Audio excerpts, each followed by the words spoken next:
Bonjour à toutes et à tous, bienvenue, c'est Smart Impact, l'émission des entreprises à impact positif. Et voici notre sommaire. Mon invité aujourd'hui, c'est François Moreau, secrétaire général de Randstad France, géant mondial des prestations RH. On verra comment le groupe s'engage en faveur de l'emploi des jeunes, mais aussi de l'inclusion, de la non-discrimination, avec notamment l'Institut Randstad, son laboratoire d'innovation sociale. Le débat de ce Smart Impact, il porte sur les panneaux photovoltaïques, leur recyclage. On verra notamment comment la filière récupère et réutilise les invendus. Il y en a dans cette filière en application de la loi AGEC. Et puis dans Smart Ideas, notre rubrique consacrée aux startups, vous découvrirez Omena. C'est une application mobile pour aider les femmes à gérer les symptômes de la ménopause. Voilà pour les titres, on a 30 minutes pour les développer. C'est Smart Impact.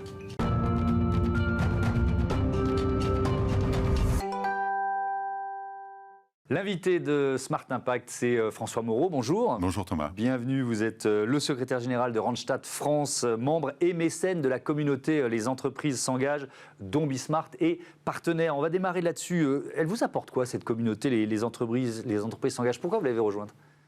C'est venu des équipes en local. Randstad, c'est évidemment un acteur majeur de l'emploi, mais ça se passe sur les territoires, au plus près de la vie des gens finalement. Ouais. Et les consultants dans les agences nous ont dit mais on ne peut pas travailler tout seul, on travaille avec un écosystème public, privé. Et ils ont vu dans cette... la définition de la communauté. Ouais, ils ont vu finalement dans cette initiative le fait que le président de la République, avec cet objectif de plein emploi qui est toujours d'actualité, oui, avec un petit, exactement, un petit coup de mou, on va dire ça comme ça. Le fait de pouvoir réunir les acteurs qui se parlent, qui se connaissent, et avec une ambition commune, chacun ayant évidemment sa mission, ça nous semblait avoir du sens. Donc on est parti d'initiatives locales et on s'est dit, si finalement les agences sont demandeuses, pourquoi ne pas finalement démontrer notre engagement en étant mécène au niveau national. Oui, parce qu'il y a vraiment une organisation départementale exactement, de cette communauté. Est-ce que ces deux univers, je pose un peu toujours la même question quand on est dans ce partenariat, mais je trouve ça vraiment intéressant de voir comment chaque entreprise le perçoit. Est-ce que c'était deux univers qui ne communiquaient pas assez ensemble, l'univers on va dire, la sphère publique, la sphère privée, ou est-ce que c'est même parfois des grilles de lecture qui ne sont pas les mêmes? Oui, je pense que ça a été le cas. Je pense qu'il y a énormément d'évolution, de changement d'état d'esprit, avec un objectif qui est de trouver un emploi pour le plus grand nombre. C'est quand même ça, à la fois la mission de France Travail et la nôtre. Et donc, je pense que c'est une question aussi de personne.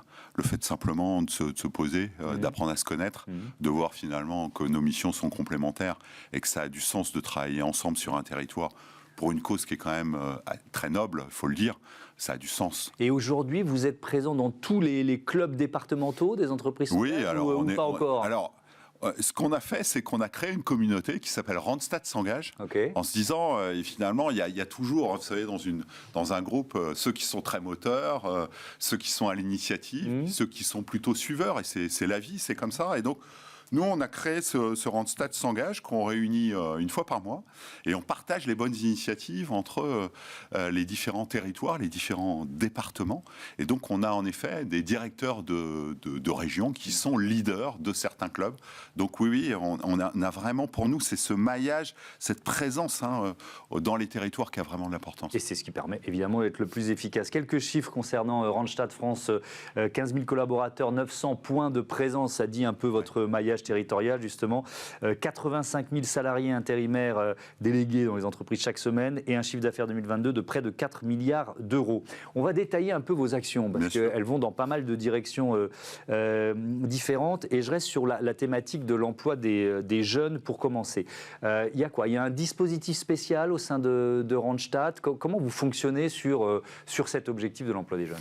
D'abord, Randstad, et c'est intéressant au travers des chiffres que vous présentez, c'est pas une boîte d'intérim. C'est un acteur de l'emploi avec un certain nombre d'expertises qui vont évidemment de l'intérim, en passant par le recrutement, en étant aussi un ingénieur de la formation. C'est extrêmement important aujourd'hui de faire le lien entre les besoins des entreprises, les talents qui sont, on les appelle comme ça chez Randstad, les talents qui sont disponibles sur le territoire, et parfois ça ne matche pas. Donc il faut qu'on arrive... Il y a de la formation. Il y a de la formation. Enfin, pas obligatoire, mais souvent il y a des besoins de formation. Souvent, 70 millions de formations par an pour le groupe Randstad, notamment pour ses collaborateurs, mais aussi et surtout pour les intérimaires. C'est vous qui êtes à l'initiative dans ce cas-là? C'est-à-dire qu'il y a un jeune qui arrive, vous dites tiens là il y a un job, mais il lui manque telle ou telle certification, compétence.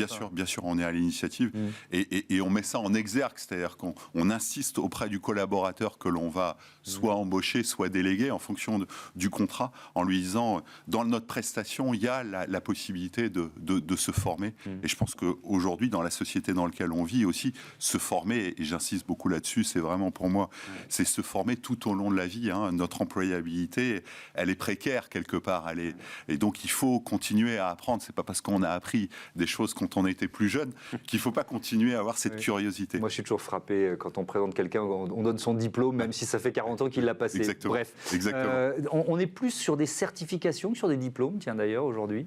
On est plus sur... équilibre. Nous, on a une vraie conviction et c'est intéressant parce qu'elle est d'actualité, c'est autour de l'apprentissage. On pense que finalement, notamment pour les métiers, ces métiers qui sont des métiers manuels, qui sont des métiers techniques, même si aujourd'hui, et c'est une bonne chose, le gouvernement a mis vraiment un point pour qu'on en fasse une filière d'excellence, ce ne soit pas réservé qu'aux infra-bac. Aujourd'hui, c'est ouvert à tout le monde et c'est tant mieux. Mais notamment pour les métiers techniques, pour les métiers manuels, le fait d'avoir à la fois cet apprentissage dans ces centres de formation et pouvoir finalement réaliser, transférer finalement ce qu'on a appris dans l'entreprise, ça a énormément de sens. Donc, on a créé, en 2005, un CFA au sein de Randstad, ce qui était assez innovant à l'époque. Aujourd'hui, on parle de centre d'apprentissage, mais une loi est passée par là, la loi de 2018. Mais avant, c'était un peu compliqué pour monter. Et donc, on a 450 étudiants à Saint-Denis sur des métiers, sur des formations de bac plus 3, bac plus 4, bac plus 5, notamment dans le commerce. Donc, on a 450 étudiants au sein du siège, ce qui n'est pas rien, et qui nous apporte aussi cette forme de jeunesse, cette forme de demande finalement d'être mieux intégré dans la société et assez rapidement. Finalement. Comment vous luttez contre les biais de recrutement qui existent forcément et qui font que certains jeunes, parfois par autocensure, se disent ce job-là il n'est pas pour moi, ou parce que les recruteurs ont des biais, on a tous des biais de toute façon. Comment vous luttez contre ça? Alors, on utilise beaucoup le sport. On est supporter des Jeux Olympiques, mais on est aussi partenaire d'une quarantaine de clubs de sport, de foot, de rugby, mais aussi de handball, peu importe. Toujours avec cette volonté d'être sur le territoire, de le mailler. Et pourquoi le sport? Parce qu'il y a des valeurs, puis ça nous permet surtout de faire des job dating, d'attirer les jeunes, mais aussi les moins jeunes, au travers des événements qui nous permettent finalement de faire venir les gens et de voir plutôt leurs soft skills, donc leurs compétences comportementales, que leurs compétences techniques, et d'éviter ce que vous évoquez, un peu les biais qu'on a parfois quand on regarde un CV. Et il y a une opération dont vous avez sûrement entendu parler, qui s'appelle Du stade vers l'emploi. On est partenaire de cette opération au travers des jeux. Et cette opération, en quoi elle est intéressante finalement? C'est que pendant une matinée, vous allez faire des exercices qui sont ouverts à tout le monde. C'est pas du sport du haut niveau. Mais là, vous allez mélanger finalement des demandeurs d'emploi et des recruteurs. Mais le demandeur d'emploi ne sait pas qui est le recruteur finalement. C'est anonyme. Et qu'est-ce que va faire le recruteur? Il va faire du sport, bien sûr, mais il va aussi regarder attentivement les soft skills, donc les comportements. Est-ce que finalement la personne respecte les consignes? Est-ce qu'elle est à l'initiative? Est-ce qu'elle est dans le collectif? Et puis, à l'issue d'un déjeuner, la personne va dévoiler finalement son identité et ensuite va passer à faire des entretiens. Et là, on est vraiment dans... Comment on met fin à ces préjugés? Je me souviens, ici même, ce plateau, d'une discussion avec une des RH d'ailleurs d'un grand groupe, qui disait souvent, on a face à nous des jeunes qui viennent postuler, qui ont un super parcours sportif, c'est-à-dire qui sont vraiment des sportifs de bon niveau, voire de haut niveau, et qui n'en parlent pas. Parce qu'ils ne considèrent pas que c'est quelque chose à mettre sur un CV. C'est intéressant, alors qu'ils ont atteint l'excellence dans un domaine. Est-ce qu'il faut lutter contre ça? Oui, bien sûr. C'est vraiment... Et je pense qu'aujourd'hui, on est dans une période...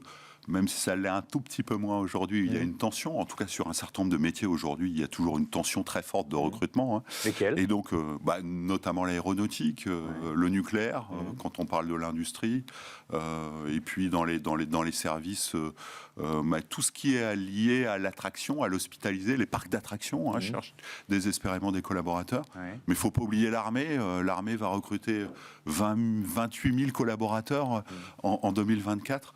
Et puis toujours la grande distribution qui est quand même un grand pourvoyeur d'emploi. Donc on voit qu'il y a aujourd'hui, même si la dynamique de l'emploi est peut-être un tout petit peu moins forte, des besoins. Et donc c'est vraiment par des opérations qui nous permettent de casser les codes et de passer plutôt sur finalement quels sont les desiderata du collaborateur que simplement de rentrer dans un cadre qu'est le CV, qui est parfois un peu étroit. Un peu étriqué. Oui, il y a cet institut Randstad pour le retour à l'emploi durable. Est-ce que c'est un laboratoire en quelque sorte? Est-ce qu'on peut faire de l'innovation sociale quand on est, finalement, même si ce n'est pas votre seul métier, je le comprends, essentiellement tourné autour de l'intérim? Vous voyez ce que je veux dire? C'est-à-dire que pour des intérimaires qui vont passer quelques semaines, quelques jours, quelques mois dans une entreprise, est-ce qu'on innove? Alors oui, bien sûr, puisque vous parlez de l'intérim, mais on est un acteur majeur du recrutement, avec 25 000 recrutements par an en CDD, en CDI. Et puis on a aussi contribué avec d'autres au CDI intérimaire. Donc on a vraiment la possibilité aujourd'hui à des collaborateurs qui nous rejoignent en intérim, parfois en début de carrière, souvent quand finalement on ne sait pas exactement ce qu'on veut faire, qu'on n'a pas toujours les bons diplômes, de se dire finalement il faut que je trouve un travail. Et l'intérim, c'est ce moyen quand même de s'ouvrir et de découvrir finalement ce qu'on a envie de faire. Et puis à nous et à nos consultants ensuite de proposer des missions en CDD, en CDI, voire en CDI intérimaire. Alors, en quoi le rôle de l'Institut est important? On travaille dans un écosystème. Il se trouve que notre siège est à Saint-Denis, où on sait qu'il y a des problématiques d'emploi, de mise à l'emploi, notamment des jeunes. Donc on essaye de soutenir financièrement d'abord ces associations qui sont clés dans l'emploi des jeunes, et puis aussi d'inciter nos collaborateurs à s'impliquer dans les associations que l'on aide. C'est vraiment la vocation de cet institut Randstad, c'est d'être le lien entre ce groupe et puis l'écosystème local qui est vraiment important pour nous à Saint-Denis. Merci beaucoup François Moreau, et à bientôt sur Bismart. On passe à notre débat, le recyclage des panneaux solaires au programme.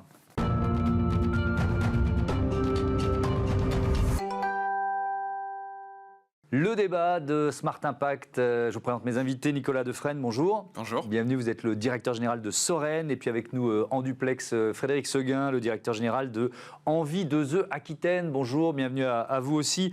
On va vous présenter rapidement Soren. Vous êtes déjà venu sur ce plateau, mais je vous repose la question. Éco-organisme de la transition, de la transformation énergétique, c'est ça? C'est ça. En tant qu'éco-organisme, nous, on assure la collecte, le réemploi, le recyclage des équipements usagés, en l'occurrence les panneaux photovoltaïques. Donc, si vous êtes un détenteur, vous avez des panneaux usagés, et vous pouvez retrouver sur notre site internet tous les moyens de s'en défaire, sans frais pour vous. Oui, avec, on parle souvent de la loi AGEC anti-gaspi pour une économie circulaire sur ce plateau. Elle implique évidemment des obligations, mais est-ce qu'elle est connue par la filière? Souvent, on se rend compte que ça met du temps, quoi.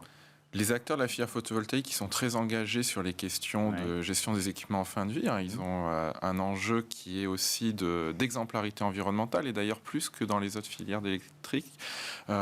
Finalement, le photovoltaïque, la transition énergétique, si je voulais caricaturer, c'est un peu la promesse de sauver le monde. On va décarboner.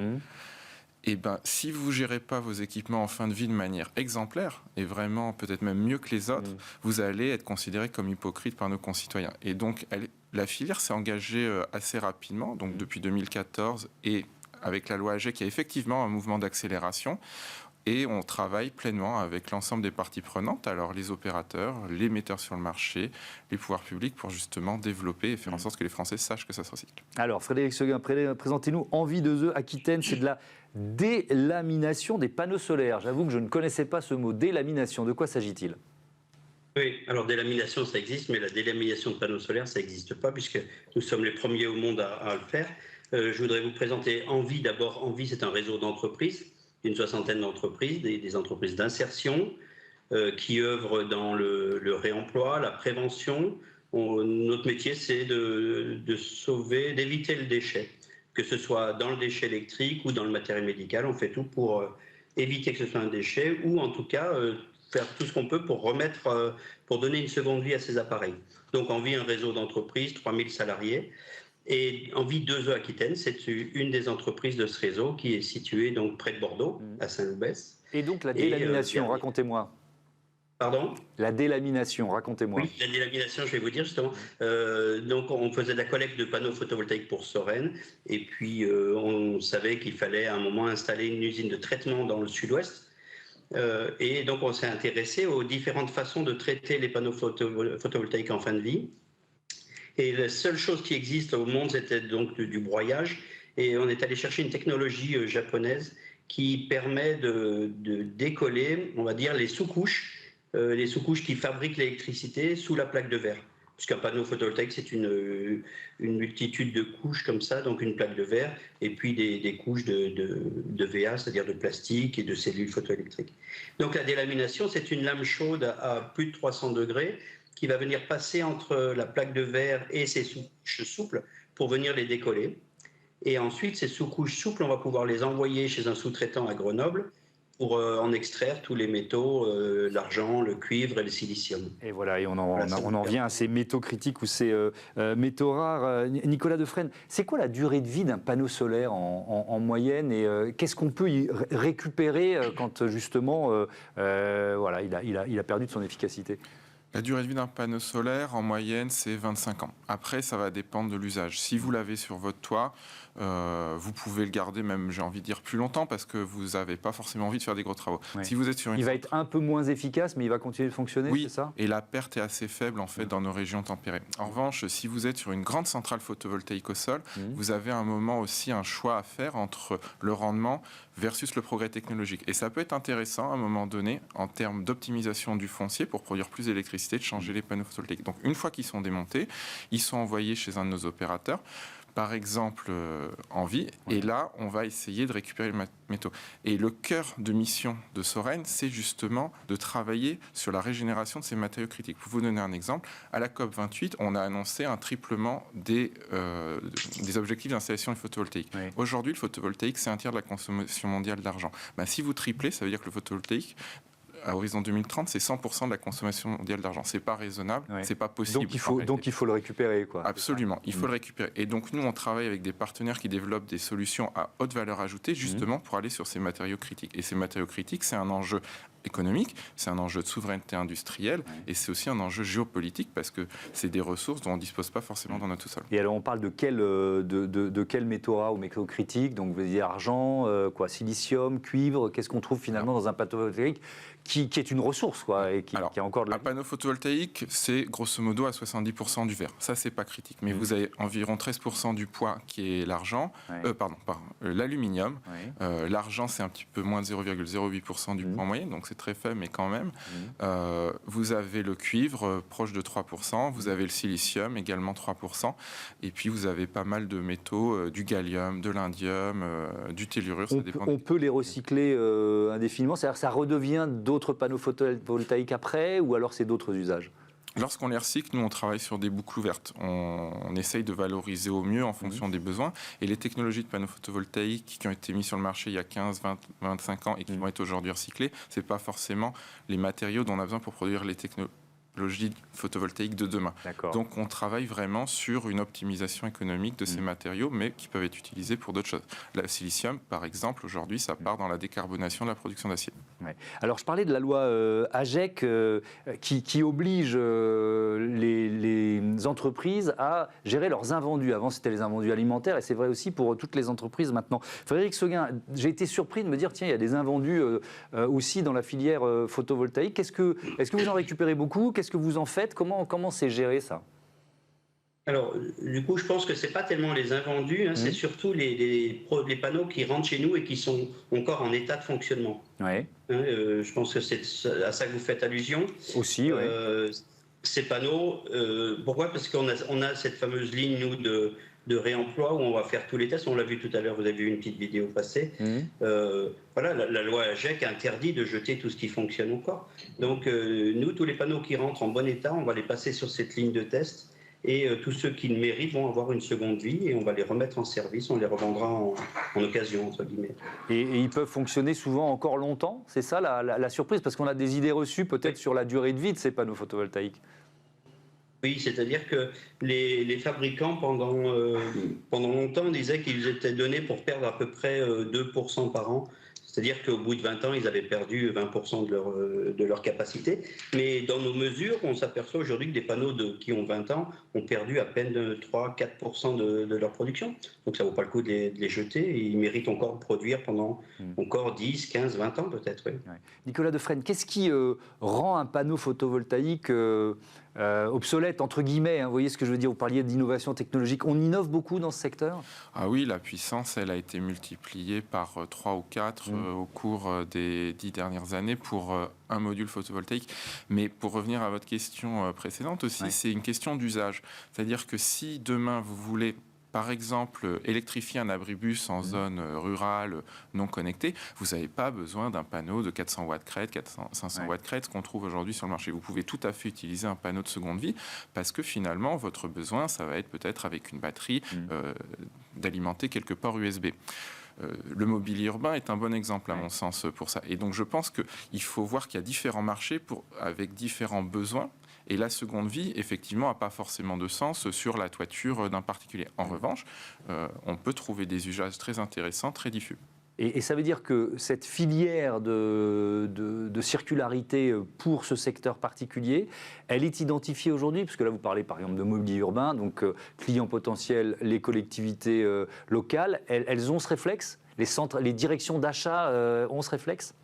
De plus en plus, les politiques d'achat public prennent en compte la décarbonation. Il y a des obligations de circularité qui s'imposent. Tout à fait. Vous mentionnez la loi AGEC au début de notre échange. C'est exactement ça. L'État aujourd'hui et les collectivités locales ont des obligations lorsqu'elles font des appels d'offres d'envisager. C'est vrai pour du mobilier de seconde vie. C'est vrai pour des panneaux photovoltaïques. Un exemple, en Gironde, il y a un préau qui a été construit dans une école avec des panneaux de seconde vie. Voilà. Frédéric Seguin, vous avez présenté le réseau Envie en préambule, mais je voudrais que vous nous en disiez un peu plus. La mission, c'est quoi? C'est d'aider à l'insertion professionnelle des personnes qui sont globalement éloignées de l'emploi, c'est ça? Oui, c'est ça. Notre métier premier, puisqu'on est des entreprises d'insertion, notre métier premier, c'est de créer des emplois pour ramener des gens en difficulté, des gens qui cumulent des problématiques sociales et professionnelles, de les ramener vers l'emploi. Donc pour ça, on a différents supports, des métiers de la logistique, chauffeur poids lourd, cariste, et dont cette nouvelle activité là sur les panneaux photovoltaïques. Merci. Je reviendrai Dernier mot, très vite, 20 secondes. Oui, je reviendrai bien sur aussi en termes d'impact sur les centrales photovoltaïques. Aujourd'hui, quand ils constatent qu'ils ont plusieurs centaines de panneaux défectueux, les nouveaux panneaux ne rentrent pas dans les trous s'ils les démontaient. Et le fait de pouvoir fournir du panneau d'occasion, on permet aussi à des centrales photovoltaïques de durer 10 ou 20 ans de plus. Et ben voilà, un bon message à faire passer. Merci beaucoup, merci à tous les deux et à bientôt sur Bismart. On passe à notre rubrique Startup tout de suite.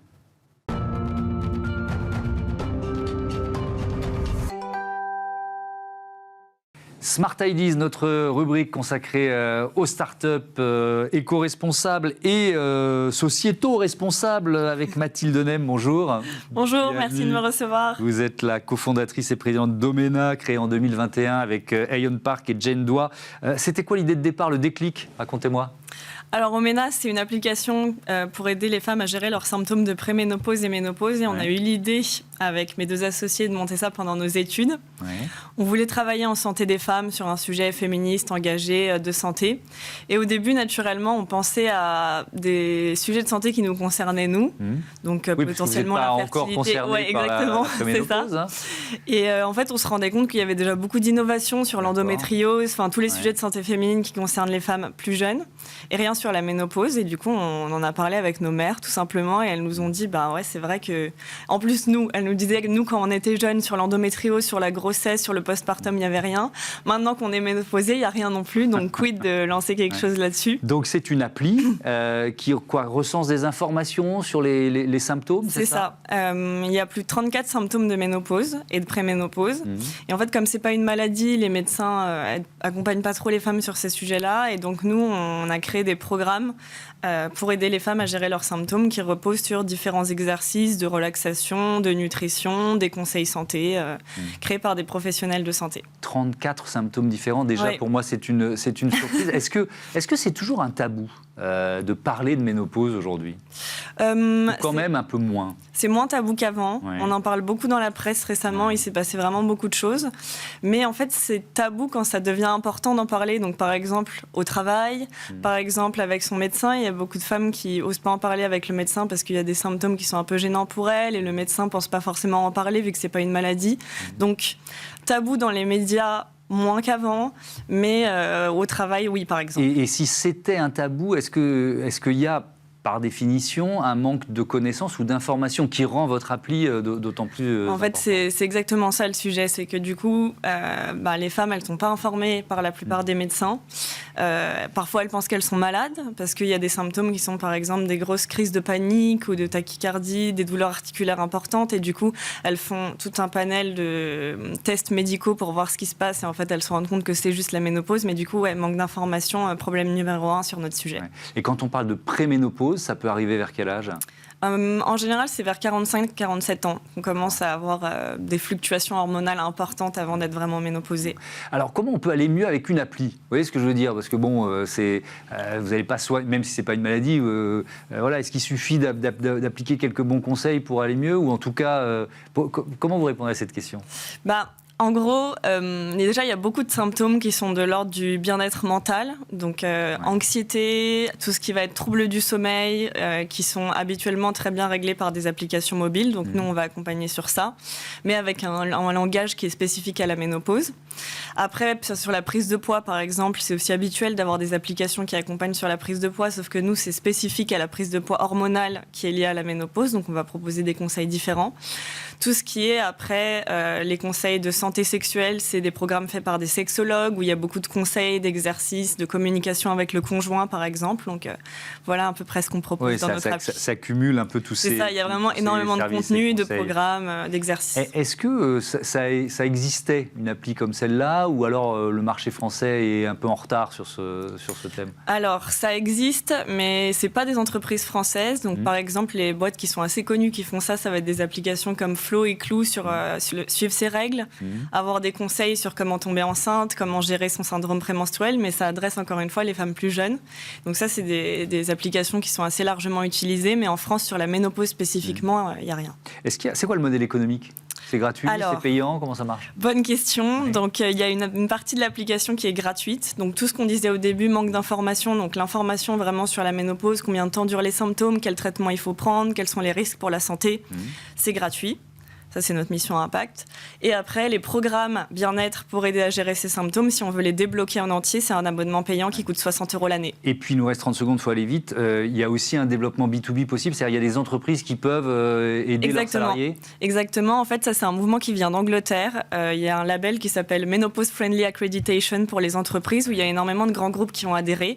Et donc, nous, on essaye de prendre ces grands groupes qui ont aussi des bureaux en France et de leur dire, vous le faites sur l'Angleterre, quid de la France, et on espère que ça va créer un mouvement des entreprises qui soutiennent la ménopause de leurs salariés en France. Merci beaucoup Mathilde Nem et bon vent donc à Omena. À bientôt sur Bismart. Merci beaucoup. Vous remercier de votre fidélité et remercier également Cyrielle Chazal qui programme et produit l'émission, Xavier Sanchez le réalisateur, Alexis Oustabasilis au son. Salut.